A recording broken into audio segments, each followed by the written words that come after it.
سلام مجدد خدمت دوستان و همکارای عزیز. تعمیر شیرفرمون و تقویت شیرفرمون 450 داریم. دوستان عزیز، موقعی که تعمیر میکنید پوسته رو، اینو قسمت جاخوار درست کنید خیلی بهتره تا اینکه بیاید به این حالت شما ضربه بزنید بخواید اینا رو پرچ کنید. این اتفاق واسه شیرفرمون یا همون پوسته شیرفرمون میفته، باعث میشه کاسه نمد یا دور خود کاسه نمد به مشکل بر بخوره، زخم بشه.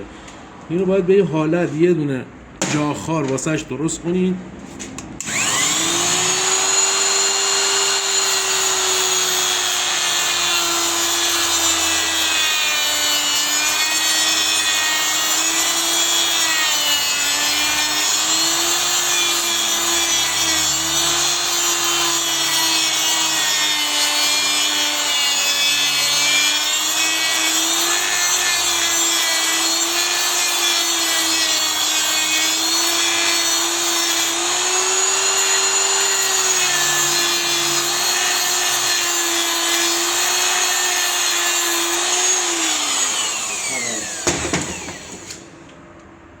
این حالا دیگه از حالت یه بار مصرف خارجم،